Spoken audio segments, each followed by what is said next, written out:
Robert Linden, West Rock Hill Township. I'm representing myself and someone else tonight, so two sets of comments. First of all, this is a public meeting, so I would appreciate it that you keep it public by keeping your microphones and using your microphones so we can hear you, because when you talk amongst yourself, it becomes a private meeting. Thank you. I noticed on your agenda that you don't have anything about comments after the meeting, so I'm going to make all the comments before the meeting. Now I'm representing Sue Furlong. It's Sue's comments. And I'll give you a copy. I'll leave a copy with you.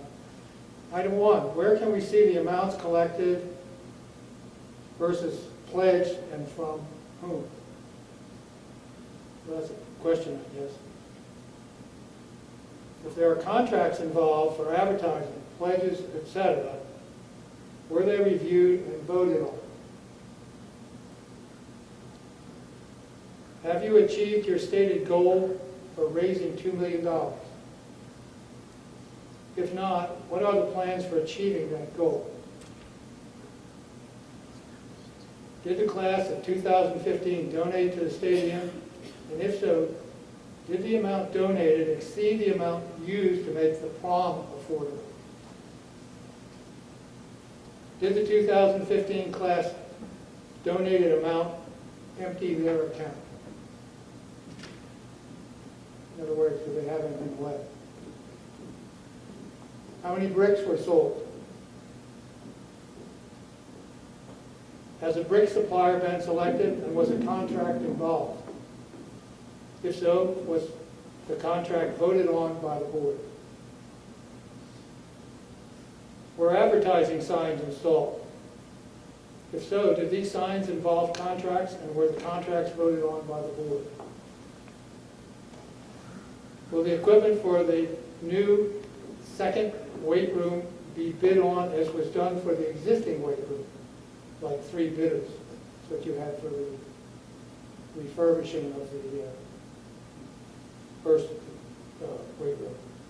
If not, how will the vendor be selected? Keep in mind, the Build It for Bud goal was $100,000 and the refurb of the existing room was $125,000. So these are the questions that we'd like responded to tonight in your meeting presentation. And leave a copy with you. Are all of them on that paper? Yes. Okay. Get my comments about. I wrote your comments. About the microphone. About comments. Thank you. We'll try to get answers for them. I guarantee it's going to happen tonight. If not, we'll try to get answers for them soon. Okay, thank you. Okay. First item on the agenda is the weight room equipment. Dr. Price will speak. So, Coach Halbach, I thought one of the first things we talk about tonight is the shift in plans from the use of the money. And I know you were going to talk with your family and make sure everybody was on board and potential donors. So could you, just address the committee briefly regarding kind of that change in plans?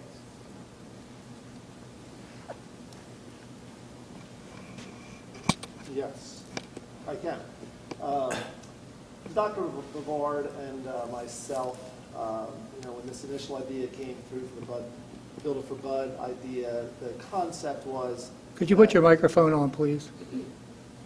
What do I need to do here? Just the button on the right there. Do you want to sit up here, Jeff? I mean, I can if you want. You're welcome to sit right next to Next to Dave. We're good? All right.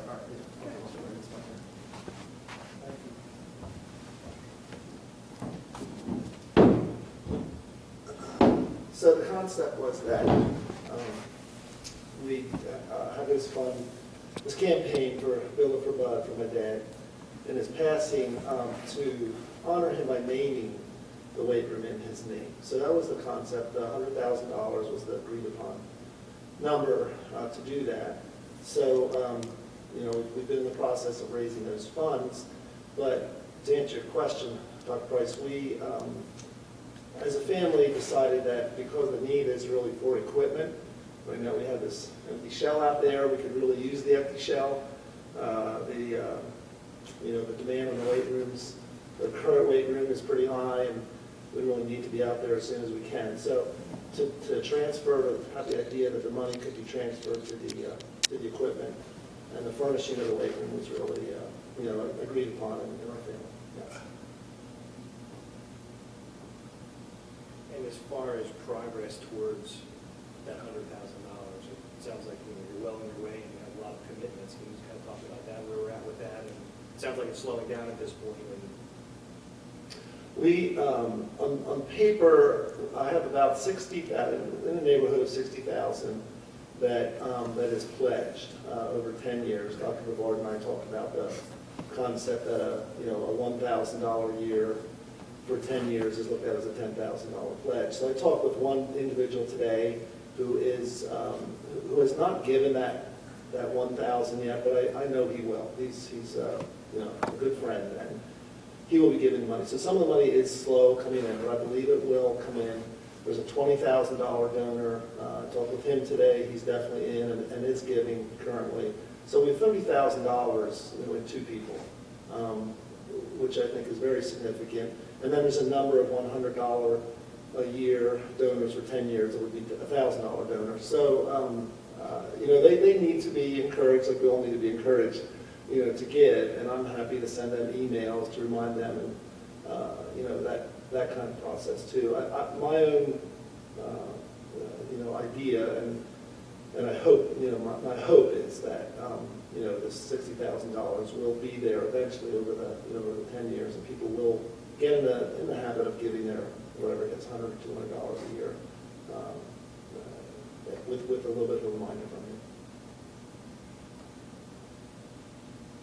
you. And you had an original bid from Sorinex that included the floor and the equipment in there. And since then, the coaches at the high school, through Mr. Babb's leadership, Dave, maybe you can speak to this a little bit, have looked at a new proposal that would be a lower cost. Once Coach Hollaback had updated us not too long ago with his new pledge amount that he thought he was going to come in at, wanted to see if there was a way to reduce that cost and come closer to what the new pot of money we thought we were going to have was.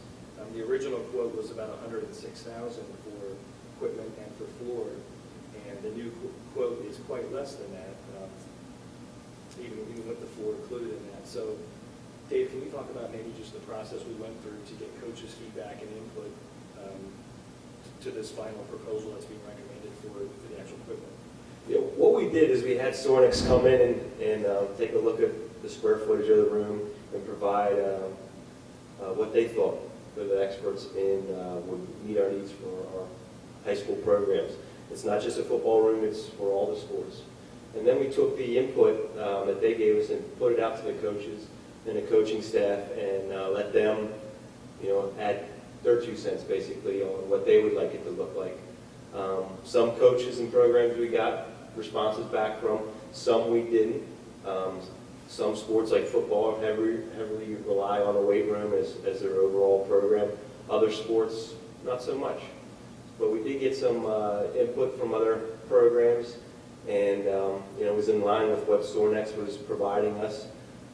Nothing major from any other programs as far as what they liked. Some were wanting some actual space to do almost some speed training, footwork drills, and the layouts that we had, would provide for that. So basically, we got input from all the coaches, and Sorinex has provided us something as a starting point to go with, and we'd like to move forward. The first step would be the floor. It's essential to have a proper floor that you can get traction on, that's safe for the weights, and to build from there. Just one quick.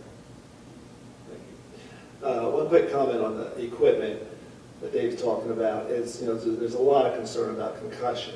This movie and everything that happens, at least in the sport of football and other sports. And so neck machine and strengthening the neck is really, all the things I'm reading, really, really essential to the health of the athlete.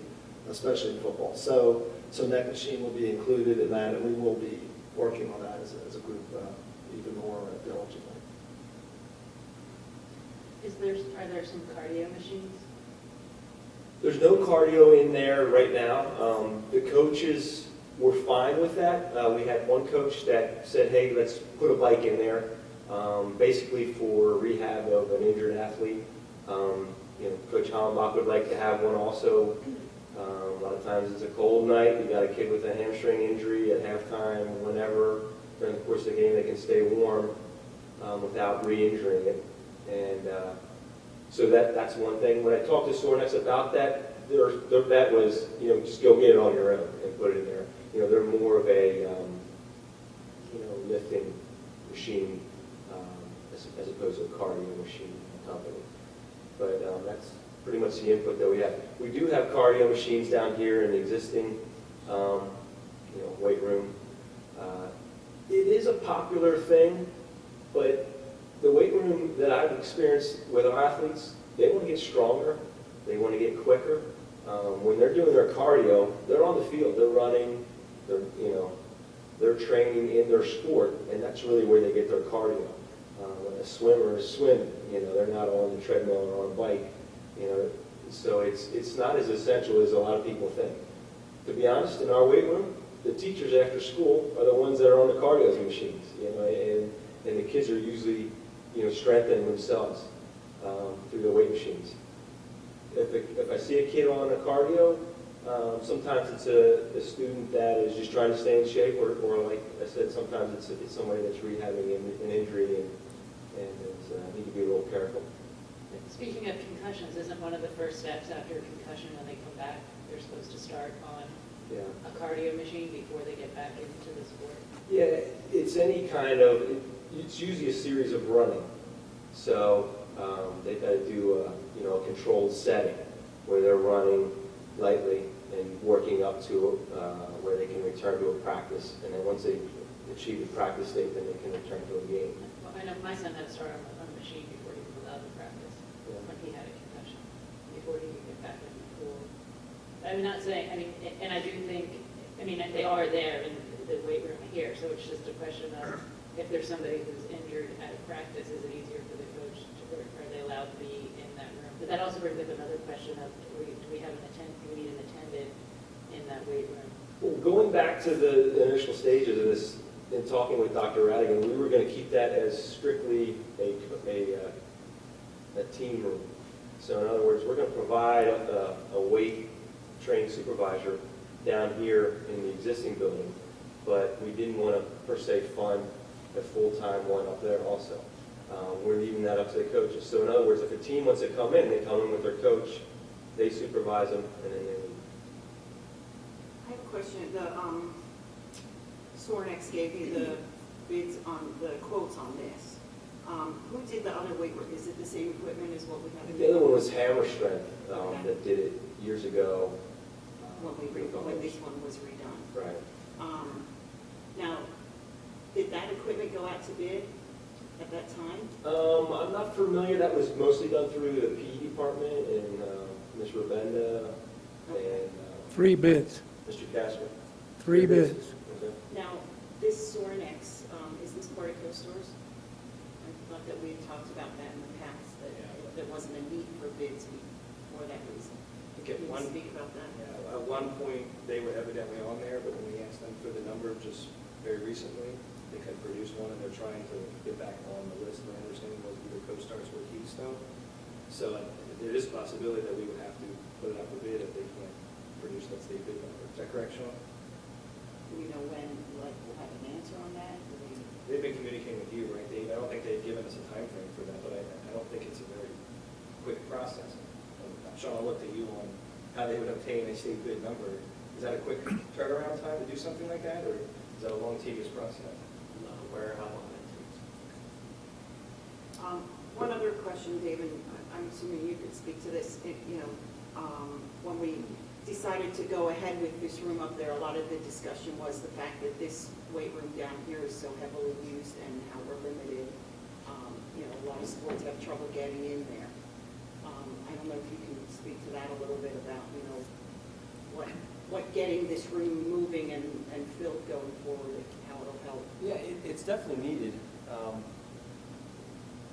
Our weight room down here, when our football team is in there, it's essentially packed. So another team, another group, students can't go in there.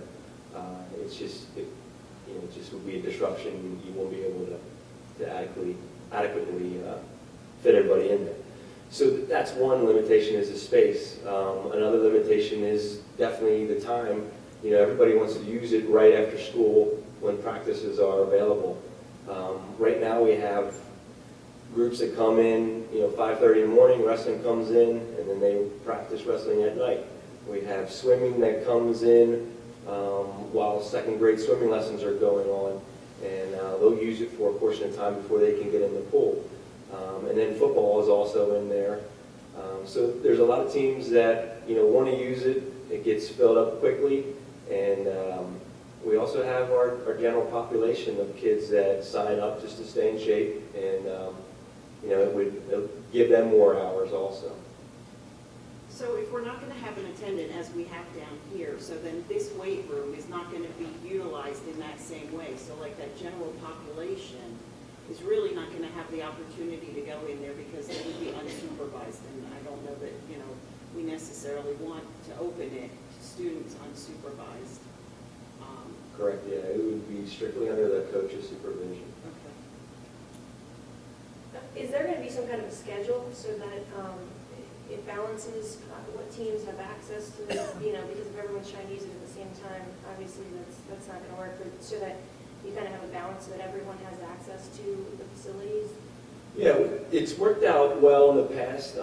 Some teams haven't got as much time as they wanted because of the amount of teams, the amount of kids that want to use it. So with this, we're basically doubling the amount of space and the amount of kids that we can service. So it's going to free things up. For instance, wrestling could practice or could lift after school instead of at 5:30 because things would free up. That would be ideal for them. Football, people always say, well, why does football get it 3 days a week? Well, they need it. That's their off-season training. For them to perform, they need to be in there 3 times a week. Other teams, swimming likes to get in there when they don't have a meet. Sometimes that's 2-3 times a week that they want to get in there. So there's a lot of overlap. Sometimes there's more than one team that's in there at a time. They work well together. The only team that we basically shut it down for is football because, like I said, they fill it up completely. I have a question. You talked about how students use it just to keep in shape. I'm not familiar with that, so tell me how that works, a high school student with the current weight room, the one that has the supervision. Right. It's open Monday, Wednesday, Friday after school, 3 to 5, and those students can go in and use it. If you're not an athlete, you got to fill out a waiver. Your parents have to sign off on it. Your PE teacher has to sign off on saying that you've been trained in it. And then you can, you also have to have a physical. Then you can use the weight room. You come and go whenever you want on those days that it's open.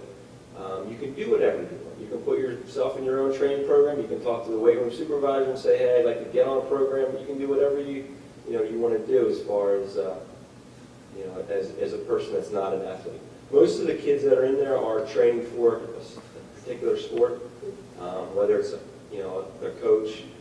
Basketball right now, they lift Wednesdays and Saturdays. And they go in there with their coach on Saturday because the supervisor's not there. So, most of them are training with a particular coach. But we do have kids that enjoy just lifting. Do you envision with the new weight room and if the teams are over there, have you thought about maybe you could expand and get more students involved in Yeah, I think they would definitely feel more welcome to go in there. It's less intimidating when a team's in there for them to go in and just lift. But most of the kids that are in there, they're going to lift no matter what. Some of them, for a time, will go to a gym, and sometimes they'll come back. Some kids, it's a new year, they'll get in there right away and do it for a while, and then you won't see them for a while. So it depends on what they're up to. And that's free to the students? It's free, yeah. How does the equipment compare in the one weightlifting facility to the other one? Is there going to be different opportunities, or is it pretty much going to be the same thing, you know? So, in other words, it wouldn't matter which weightlifting facility they go to, they'd be able to do the same equipment. I know cardio is one of the differences, and are there any others? I would say our one here existing is more geared towards all sports, PE, the kid that's coming in after school. This one that's going to be up here at the stadium will be more geared toward an athlete. It's just the nature of the machines. The machines down here are a little more safer. You know, a kid that doesn't have as much training or doesn't have a coach watching over them in a specific program, they're not going to get hurt. It's a safer machine. Up here, it's going to be a machine that's going to be more geared to their balance and strength and core and everything else. You know, that promotes becoming a better athlete. I missed, and this might be a question for Mr. Hollenbach, that there was a change for the weight room equipment. So was the change the amount from 100,000 to 60,000, or from the building to the equipment? I didn't follow what the change was. The change was that we just didn't, the goal was 100,000, and we just didn't reach the 100,000. So I was working like crazy to get to 100,000. And I'm comfortable with 60,000. So that was just the change in terms of the numbers. And then the concept was that the initial idea was 100,000 would go to naming this new weight room the Bud Hollenbach weight room. So that was the initial idea. And when we realized together that maybe some of this money wouldn't have to necessarily just go to naming it, but we could really use it for the equipment. Again, my family was really comfortable with that change from the original concept, and I certainly am too. When you say the amount, it was supposed to go towards naming it, what do you mean? What costs are involved in that? In our well, this was the billet for Bud. That's part of the Rams on the Ridge. Right. So Rams on the Ridge concept was a $2 million goal originally, $2 million goal, and so this was $100,000 essentially of that $2 million towards naming. So there's different naming possibilities that go on the Rams on the Ridge, and this was naming the weight room. When you say name, you mean like paying to put up the name? Is that what you Correct. mean? Okay. Correct. That's correct. sorry. Yeah. Yeah, that's what we were doing. When we started this, there's different, your front entrance, the back entrance, the announcers booth, different things like that, much like the scoreboard. Okay. And with a certain dollar threshold donation, then that person or group's name would be put on that. So that's what Mr. Hollenbach's speaking to when he says, in regard to the 100,000, the weight room had a dollar amount put on it of 100,000, not just specifically for this situation here. It just so happened that this is what came about last year.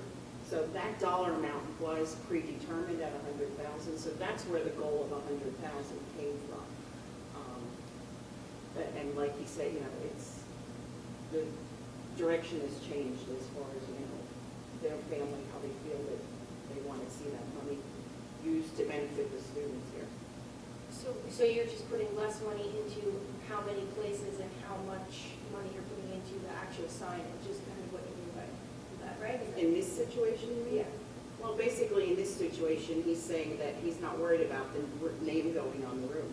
Oh. It's not about the name now. It's about making it a So usable. we're changing that concept, Okay. that it doesn't need to be named the Bud Hollenbach weight room. And so that was Dr. Price's question initially, and our family is, knowing my dad pretty well would say he would want the equipment. The name was not that big a deal. Let's get the equipment in there so the athletes can get strong. So my next question then is in regard to the way you're saying that, now we know we have to go, right now we have to go out to bid for this, as opposed to how we thought before it could be done through co-stars. So is that our next step to get this process going so that, again, we're not just letting a room sit empty? I guess that's the next, the discussion. Do we want to decide to put this out for bid for the equipment? Mr. Daubert, you said that you don't know, how long the process. We could be waiting months for it to go back onto co-stars lists. And, I think we should talk about that now. What do we want to do as far as the equipment? Move forward with this, put it out to bid? And we have one step. Meanwhile, if we decide we want to wait a little bit, I think, if we're going to wait for them, since we've been working with them for a little while now on the layout and so forth, I think we give them a deadline and say by this deadline, if you're not on the list, we're going to put it out for bid. Meanwhile, depending on how the floor is funded, that's a step that maybe could be happening. So I think one of the things we need to talk about is in the amount for the new equipment, the new estimate was $65,000. That does not include the floor. The floor is about $20,000, at least the quality of floor that was in the original bid. So as far as paying for that, there needs to be discussion, district paying for that versus donations paying for that. And some of the money that's been raised through advertising and so forth, is the board comfortable using any of that money towards this floor to get that piece rolling? If that's the case, and that gets ordered, that can start happening if it's not coming through Sormex, is that correct? Or is that floor still going to be coming through Sormex even though it's not in this bid? That's the question. I mean, I guess it doesn't have to come through them. If they're not on the list, we want to get it rolling, we wouldn't have to order the floor through them. But you're still going to need to order through someone that's on the list. So you'd have to go to the state bid list and order from someone that is currently on the list if we don't want to hold things up. That is something that could happen while we give them a little more time, give them a deadline, and then at that point, if we don't have anything, we put it out for bid. But that would be a suggestion if we don't want to wait for everything. But we need to have first a discussion of where the money's going to come from for the floor. Well, I think first we need to have a discussion about the money for the weight equipment, because you just said it's $65,000, there's only $60,000 committed, so first of all, there's a $5,000 gap, and then does it go out to bid, and then if Sornex designed the room, and then how do we go out to bid, and then we get other equipment? And what if all the money doesn't come in? Then who's paying for it? Me. I mean, as far as the equipment goes, the district would be paying for the equipment, and then, taking the people's word, I'll be honest, that we're giving. Use your microphone, please. The district would be fronting the money for the equipment, minus what's currently in hand in that account. The difference in the $5,000, yes, there's a difference there. My understanding also, though, is that there was some equipment donated that was mostly free weights and racks that was valued at about $5,000 or $6,000 that probably could come out of this bid that would get us closer to the $60,000. For those that don't know, is the Club Genesis in Hatfield donated some equipment to a couple of schools, to Souderton, to Pennridge, and most of it was dumbbell racks that were in good shape that could come out of this bid here that would lower that price. The estimated value was about $5,000 or $6,000. There was also two other pieces of equipment that may or may not be used, and they have to decide on the safety and what kind of shape that's in. But as far as the dumbbells, those things could be used and could come out of this bid to get us closer to that 60.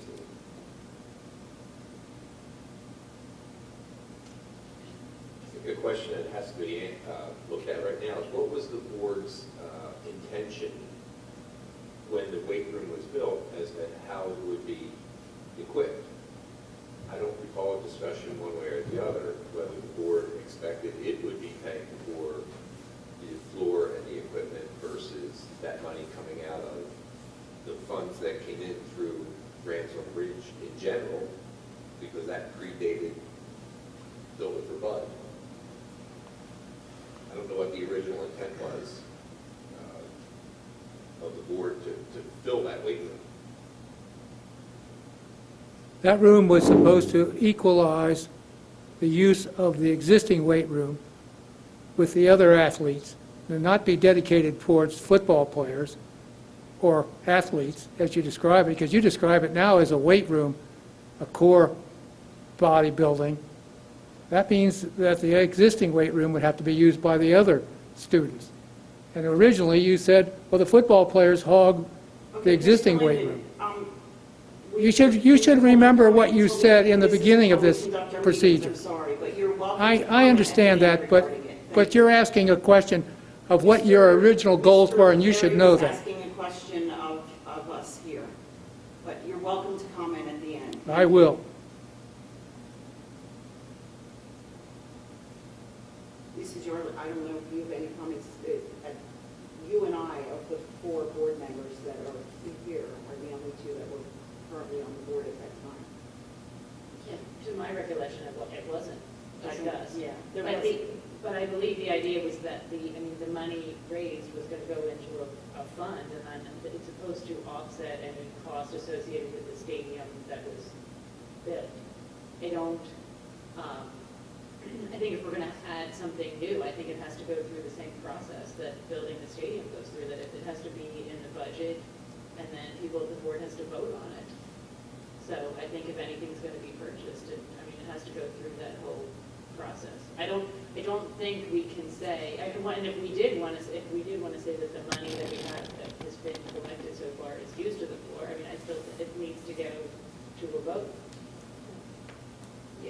my recollection is that, when we talked about fundraising right at the beginning and the question was raised as far as where would funds go, it was stated in regard to the capital fund.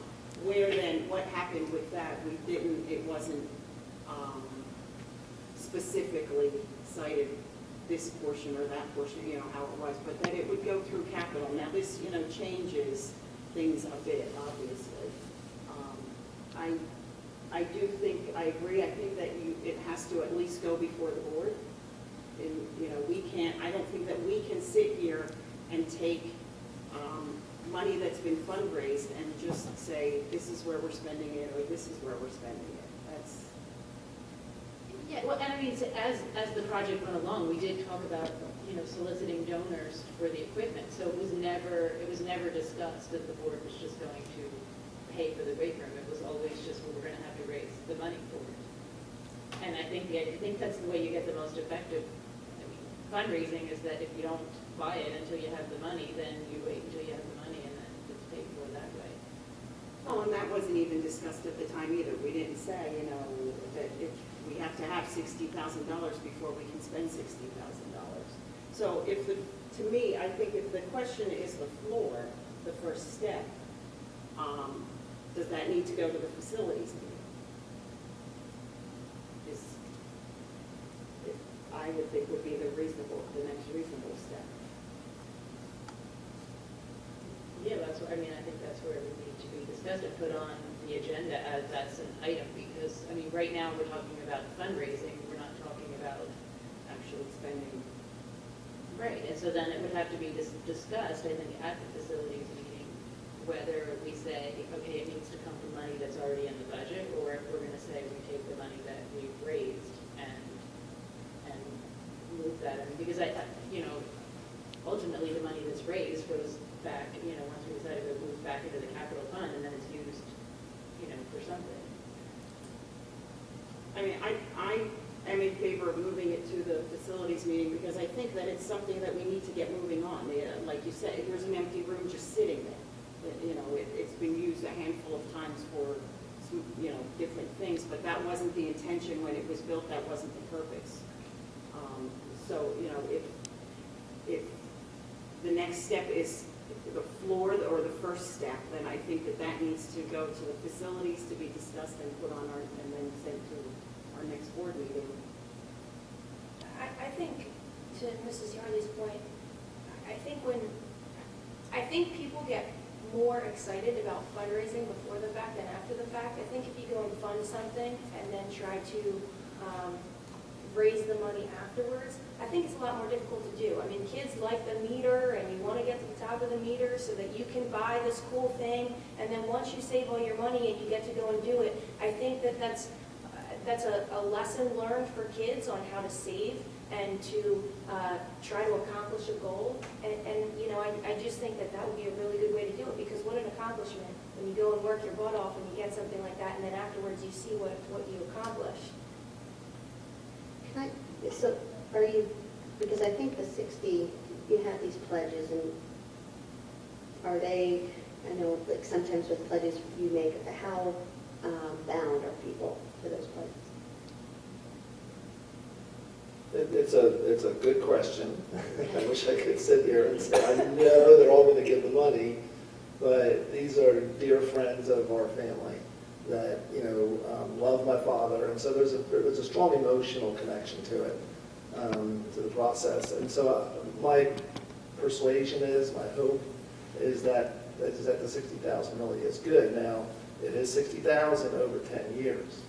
So we're not saying we have the $60,000 now or in a No, I very short time. understood that. So I guess that's my next question is how does this compare to other campaigns of the same kind? Like, is it unusual for, if someone's doing a project like this, to say we have 60,000, which essentially is pledges, right?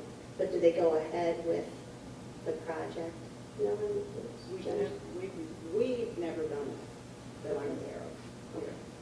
I was just curious. And with the Rams on the Bridge campaign, anyone who pledges over $10,000 can spread it out over a time period, but then it's one, like, we do have some sponsors who there's one who's donating 10,000 and one who's donating 40,000, and they're over several years, but it's one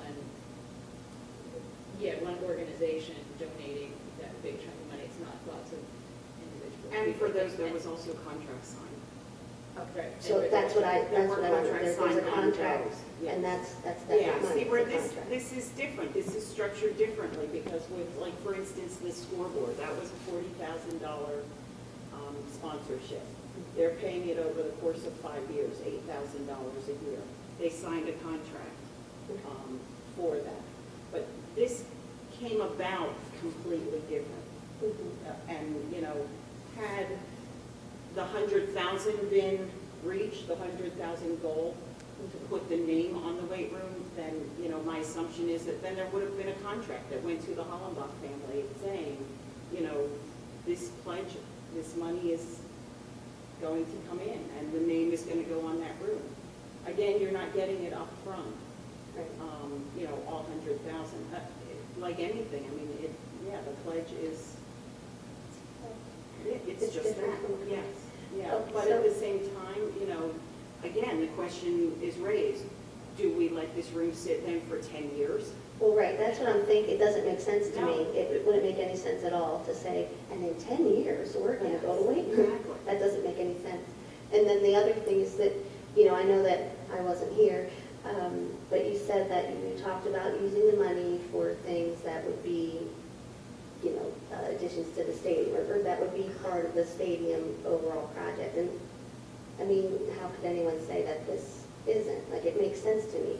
This goes as part of the stadium, so that, I don't see, that you should be worried about that. But I do agree that, obviously, whenever you're going to spend a chunk of money, like if you're going to spend money on the floor, of course, it needs to go and be voted on. But I don't see any problem with saying that this is an expense in the stadium project that just came up as a natural. When you think about what you're going to put into a stadium, this certainly would have been one of the things that people would have naturally considered. So. Our original fundraising brochure, which I do have some copies here for the new board members if you want to see it, does list weight room equipment priced per item as a sponsorship item. So there is a provision for someone to sponsor a piece of equipment. So in essence, you could say that you're doing, it's how you want to look at it, then, what you're saying here. We need a $20,000 floor before donated sponsored pieces of equipment can go in. If we wanted to treat it similarly to what Joe just described, one of the things that was talked about was the possibility of if we went to what Coach described, was to maybe put a plaque inside of the weight room and list all the donors that are donating towards the equipment that's in there to recognize them even when they're not meeting in the building after that. I can't hear you. And there is some money in hand for, that's been collected already out of that 60,000. And there's over 15,000 at this point that's been collected in hand. So they are starting to make those contributions, and hopefully that's a sign of the future commitments. So I guess the question then is, what do we do with, in regard to the floor? Do we want it to go to facilities? That would be what I would think. I mean, let's get the ball rolling, send it over where you think it belongs. So that we can get this moving along. I mean, you know, the longer we sit and throw this around, the longer this room sits there empty, useless to our students. So is there money in the budget for the $20,000 floor? Or do we say it's going to come, it's pretty much all of the money that's available is about 20 or 30,000, right? If we're just looking at the Build It for Bud account, there would be just about enough in there to cover about 3/4 of the price. There's more that comes in through PayPal that's included quarterly, and so it's higher than 50, it's probably closer to at least 16 at this point. But that is money in hand, that would be a possibility. And then there's money, Sean, you have some balances with you from some of the other stadium accounts, the advertising and so forth. So there is some money in those accounts. It was not budgeted for in the general budget. Right, Dr. Price, the sponsorship account has 21,000. The advertising, 4,122. The War Memorial has 7,933, and I put that specifically for the War Memorial, so that would be the, and the Pavers account has 4,194.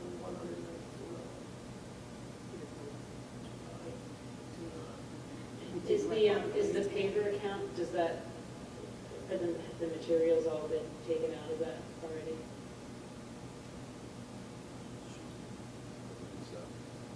The papers were donated. I was just going to say, what portion is Paid for- Could you use your microphone, please? The papers themselves were donated. We paid for the engraving and for the materials for installation and for the shipping. And that was all taken care of before any of these papers were installed. And the installation was donated by the tech school. So there wasn't a cost for installation, students did that.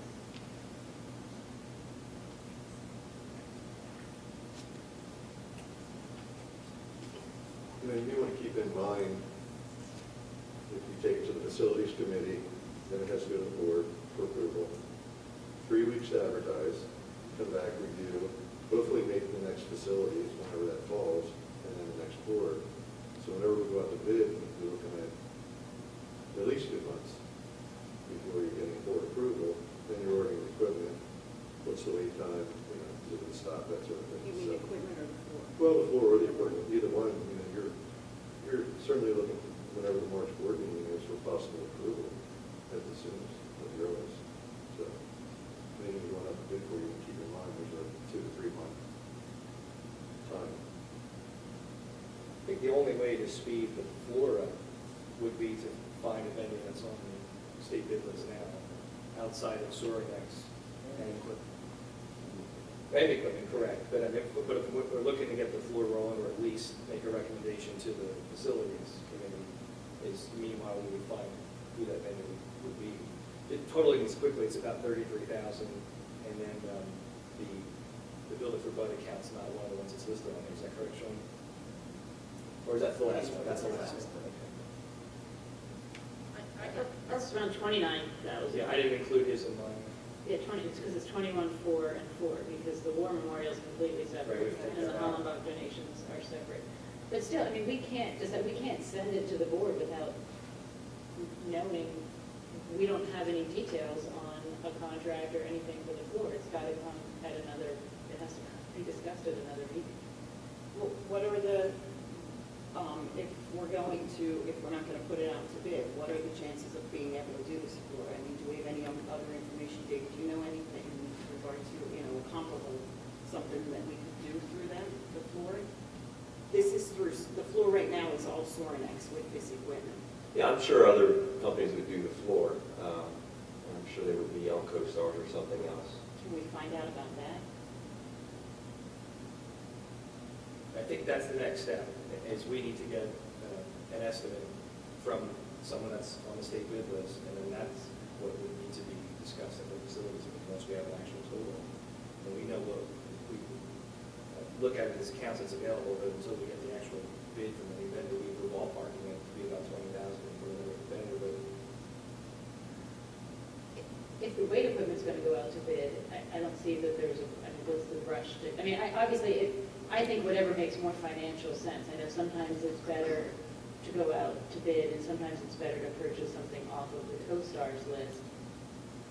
But if the weight equipment is gonna go out to bid, I just think this is somebody, whoever in the administration handles it, needs to decide which makes more financial sense to, and then we don't have to rush the floor if the weight equipment's gonna take 3 months, right? Let's just do whatever makes the most financial sense to do it right.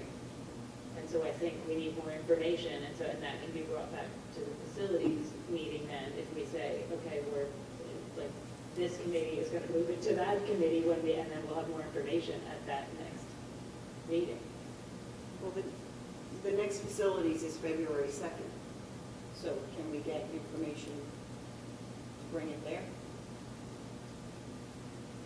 yeah, I think meanwhile, a call to Sorinex to give them the deadline, whether that's, another couple of days, another week, whatever their projection is. I think if they're gonna be added to that list, they would probably know fairly soon. But I don't think we can wait any longer, otherwise we'd be waiting for 2 months and, we could end up going with them but meanwhile, we put out the bid, at least they could be one of the bidders, but at least there's, so we're not waiting around for that. I like the idea of putting the weight limit in the bid if we're gonna do it anyways, you might get a better price or, a different type of floor out there that we want to wear.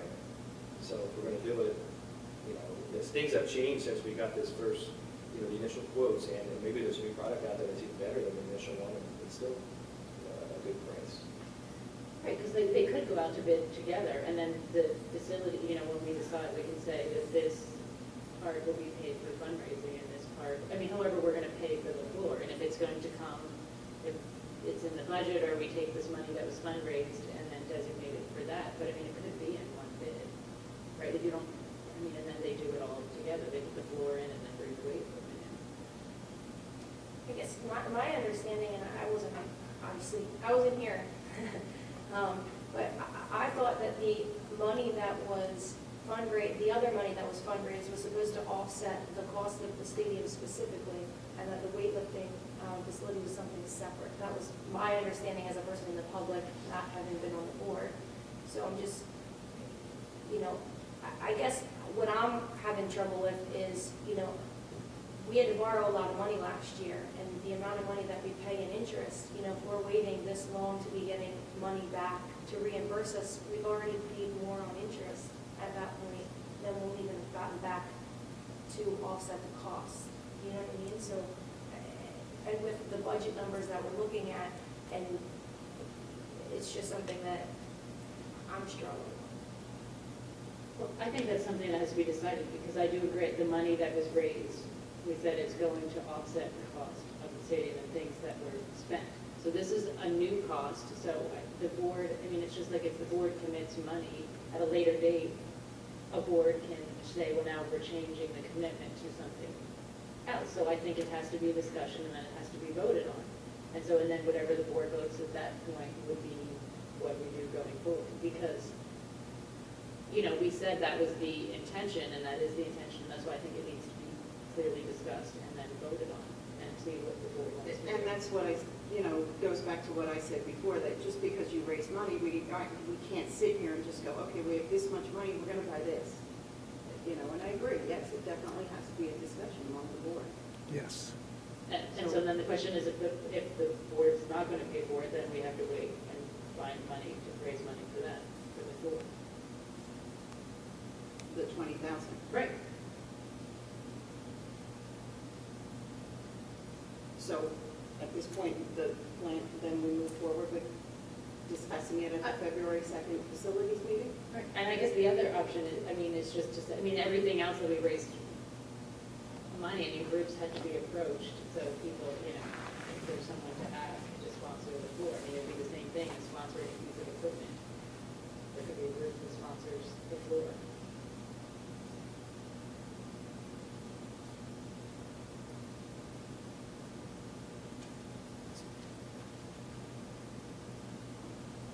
discussion on that before we move to the only other item on the agenda?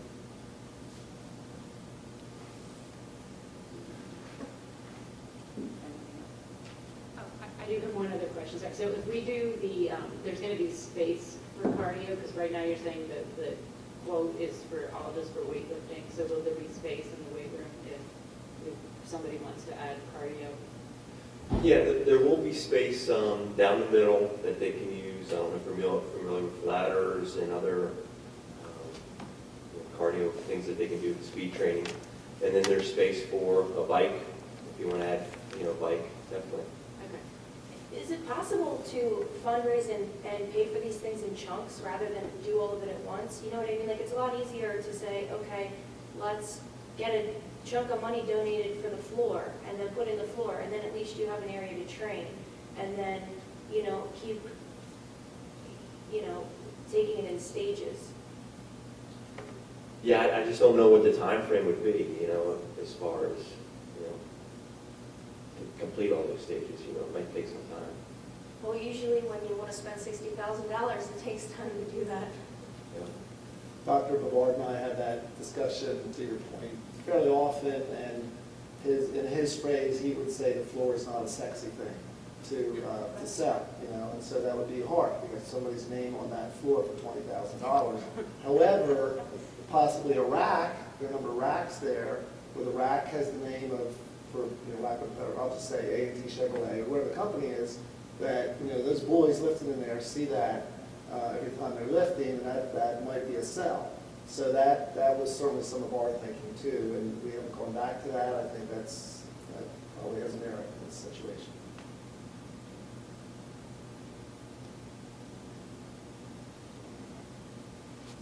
Thank you, Coach. Thank you.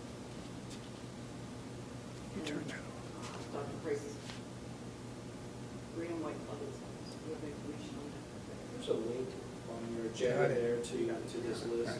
This was something that was sent as a decision brief to the board a little while back, and this is kind of summary of that.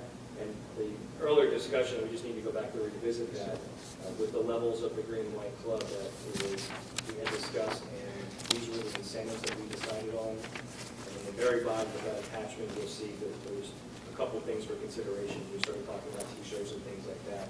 So this is one of those things where we haven't advertised yet these incentives. So we just wanted to bring this up again. Is this something that everyone is still in support of? And if so, we should put this somewhere where it's going to be public to see it. So I just wanted to bring this up so it doesn't die. And then we also, someone will have to track this. And Dave, a lot of this is small sports passes, if you see that. So you would have to know when we have so much rich stuff doing the level. Is everybody still comfortable if we would post this and have Joe do some advertising with this as some incentives? Is this money also that's fundraised to, does this go towards the stadium? Is that what the purpose of this is also? I also was wondering too, is it possible to do, now that we have the stadium, I feel like we have a big facility now to capitalize on. We can host events there and raise money that way. I know some other districts have done like a battle of the bands and raised a lot of money. We have a lot of great local bands, kids who graduated from Pennridge that are local, and to host something like that in that stadium and charge an entrance fee, doing events like that at our stadium, we could really raise a lot of money. So I don't know if that's something that's been discussed at all either. It really hasn't. I mean, this was part of when we started the Rams on the Ridge capital campaign. This was just one aspect of it, and it's basically what Dr. Price said.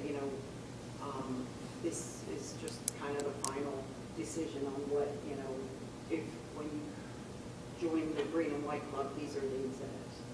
So yeah, to what you're saying, I think that sure, why wouldn't you want to consider any other fundraising options? But this piece itself was just part of the total of what, when we set up the original Rams on the Ridge campaign, this was one piece of it.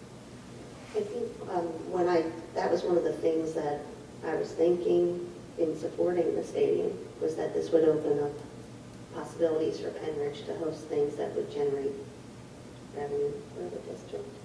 So don't know who's in charge of that, but it would be something to look at.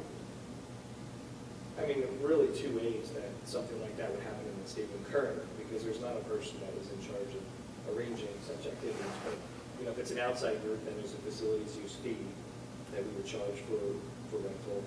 And otherwise, it would be typically a student group that would host and would sponsor and would put the work into getting the word out and doing something like that, whether it's a talent show, whatever that may be. Sometimes with marching band, we host things like that in the stadium, convocated bands and those sorts of things. But it's usually student or club athletic driven. There really isn't a person that kind of would organize that unless through a parent group or something like that. But I don't think we certainly haven't ruled any of those types of things out. They will have to be discussed and approved, as far as a fundraising activity, facilities use, those sorts of things. So they're not certainly not the question. They would have to just be discussed, situation by situation as they're proposed. Well, the only thing is if the student group does it, then they're fundraising for their own purposes, and we're looking at something to fundraise for the district for, all the expenses. So, I mean, is that something we can do? I think the question just comes back to who's the one responsible for doing it. And that's part of even the discussion here with even this whole capital campaign, that I think we are at a point where we need to have discussion about that who's going to be ultimately carry this over. We're looking at a 10-year commitment here from people. So for the next 10 years, who's responsible for all of this? Right now, Dr. Price, I mean, you're here with us with the committee now. We've all since we started this, we saw a change from Dr. Bavard to Dr. Price. So, I think that has to be part of the discussion, that whose responsibility does this fall to now to make sure that all of this happens. And then, so what you're saying, if you want to run a fundraiser for the district, whose responsibility is it to put all of that together? I think it would be I think we'd have to get volunteers. I don't think that, I don't know that it's anyone's specific responsibility. Maybe Dr. Price would know better, but if not, then maybe it would be volunteers organizing it and getting it approved like you would in an outside organization. But who's in charge of the volunteers? Do you Us, understand what I'm saying? well, the ad hoc committee, I don't know, because everyone's fundraising, so I would think that it comes back to us. Sounds like you want to have I your was skin going to out, say, Megan.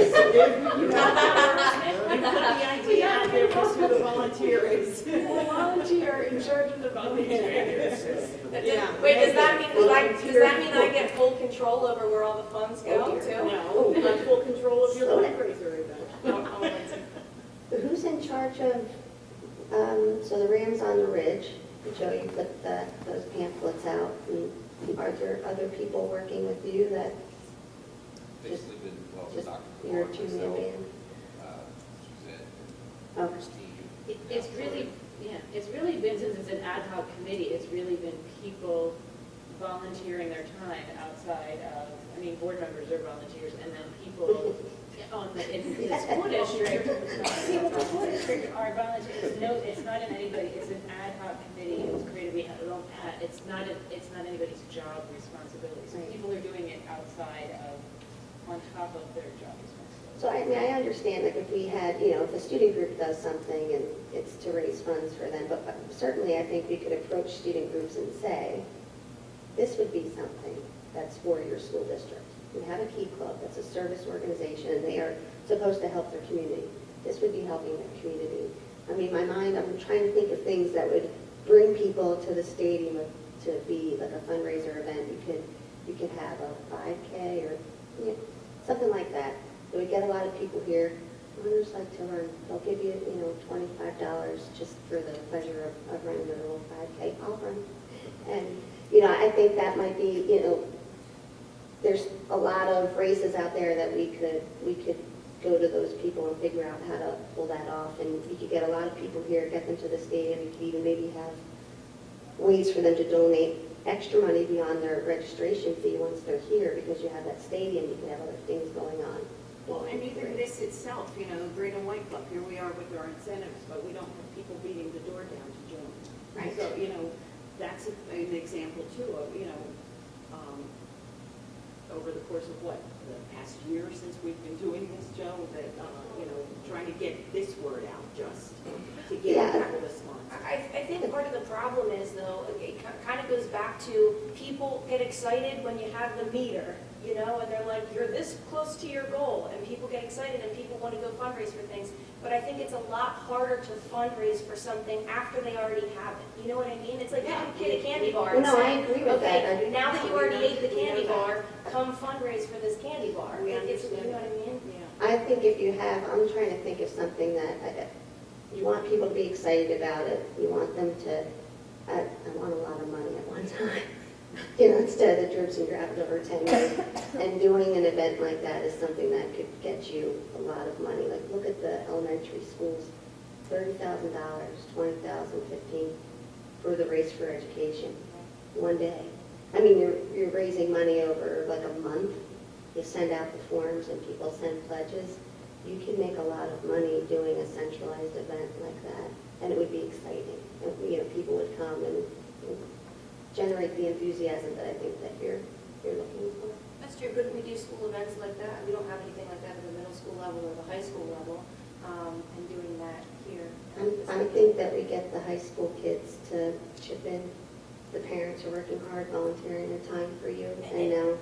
And the student, you know, when you talk about the student organizations, all of the student organizations are supposed to be benefiting from this. So I think asking them to help for something that is benefiting them too is, sorry, go ahead. You could make it, you know, there could be, Suzette, Penn State, Don, the largest student-run philanthropy in the nation, in the world. So we could, that could, well, yeah, but there was always a student. I I will volunteer to advise the students, but no, I mean, I'm just thinking like for a go-getter student, this is a leadership opportunity. For a student to be involved in a project like this could go on a resume for college. I helped to organize this fundraising event for my high school. That could be something attractive to Why don't you make your goals for the present fundraising thing? You didn't even make your goals on this one, and now you're sitting there dreaming. I think that. Well, I think we're trying to come up with additional We're trying to get to those We goals. can discuss that at future meetings too, but right now, can we get back to that? And then any discussion on whether anybody wants any changes made to the incentives that we see? I would, if we're going to post that, I would like to just take off the additional consideration line, and we can add that if we feel we want to do that in the future. At a But later date? for right now, we know we have the sports passes, we know we can do that, that could be a done deal, and we can at least put that piece up, as well as the section below it, where they're going to be in the programs and so forth. If we're comfortable doing that, we can at least put that out there so they can see that piece. Yeah, I agree. I think you should take off the additional considerations if we're not doing that. But my other question is, we have, there's a limit to how long they get the sports passes. So their name in the sports programs, how long do they get their name in the sports program? Because it doesn't say, I mean, it sounds like it could go on forever. Commensurate with whatever they're. The whatever sports level they are. passes? Yeah, the same, Okay. same length of So time. then it should just say name in the sports program for all Hellman Field events to be the same Concurrent with the sports. with the concurrent with the sports passes or something like that, the same number of years that they, for as long as they hold a sports pass. And obviously then the white and the green, I guess, would both be for 1 year. Or you can just move it up to a sports pass, yeah, let's put sports programs, and sports pass up there, and save the books, simplify. Right, and their name would be, their name would be on the plaque as long as the plaque is up, which could be So a long it's time. separate anyway, so Right. we don't need that. Thank you for that. We'll make sure that gets out there. Just one last comment going back to it. There was lots of great ideas and discussion there with opportunities to raise money. And you have to have those discussions, and sometimes you do have to dream about possibilities. I just wanted to mention that, I mean, I know that wasn't the intention of this committee when it was formed, but it's sounding almost like I was a part of in a prior district what we called the Alternative Fundraising Committee. it wasn't kind of geared towards a specific project like the ad hoc seemed to be, but more so kind of general ways that we would raise money. So advertising was one of them, but there was also a discussion of, pay to play, and should that be something the district should pursue? And out of that, eventually the activities committee got involved, but that alternative funding committee is the one that kind of came up with those initial ideas, partnering with student groups to do things in the auditorium or the stadium. There were ideas that generated from that group. So the more I hear the discussion, once I think we need to get stable as to the initiatives that have come out of this committee first. And I've talked to some of you already about we need to come up with a list of here's all the things that need to be maintained and done over the next several years, and here's who's responsible, here's kind of the time frame it has to be done. And then once we get to that point, we know these things aren't going to die, then I think there could be discussion and shifting gears towards some of these alternative fundraising opportunities. That's a good point. When you were talking about that I realized, on your elementary level, you have a PTO. Middle school, you have a PTO, basically. Doesn't do as much as an elementary, but at high school, you don't really have a mechanism for a parent group to do the things and provide the things that you do on the elementary and middle school level. And I'm not suggesting, I think everybody always exhales when you get to middle school because you're tired of fundraising. It's a little bit different. It would give people a connection to the high school, give them an opportunity to do something, and there is a need for it. So, What about student council? there's another thing. All student, NHS. NHS, Key Club, Student Council, those are all, they have a service, supposed to have a service, but Key Club is all service, but they're supposed to have a service element to it, and I would imagine there's other groups in the school that I'm not aware of. The kids should be, it's good for them to do service, all of it, so, I'm sure there's lots of organizations that have kids that would want to help. I also think that's part of the transition. Once you get into high school, it starts to move less from the parents and more to the kids. So I think that's part of the. But the other thing is too. I know this committee was specific to the stadium, but I think that we should pursue other fundraising opportunities for other things within our district that maybe won't make the budget. You know what I mean? For example,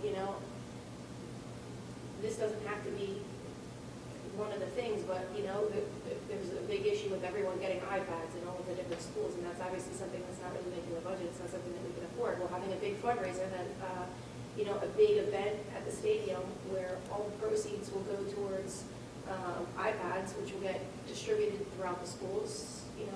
That motivates people. They're like, oh yeah, I'm working hard. We're getting this. We meet this goal, and now we get these, hard-earned things. And I also think that the kids respect that more because they've worked hard to earn it. I think we need to be a little more strategic than just fundraising. Fundraising to me has an implication that people are giving you something for nothing, right? You're donating money, you're donating to a cause. We have a tremendous asset in our district, which is our students and our families. So it's a good business decision for these folks to get involved with us. It's not a charity, and I've been trying to sell our ads, our signs on the fences, and the sponsorships, not so much as a donation or as a fundraiser, as it's a good business decision for some of these businesses in town to be associated with events that happen at our stadium that have 3,000 or 4,000 parents and students at a football game. And not just football, but soccer and field hockey and all those other events. So partially our mindset shouldn't be fundraising so much as leveraging the asset that we have, which is 7,200 teenagers and their parents who we have access to many times a year. And businesses will find that valuable. I agree.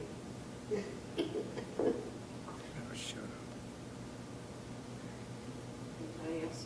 Okay, public comment?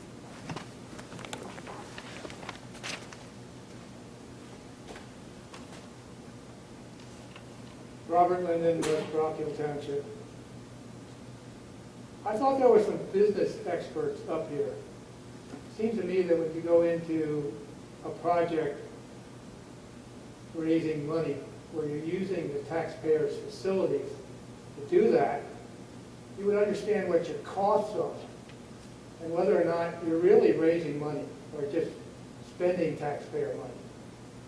You have to know what your costs are, what did you bring in, did you make a profit? It's like a business.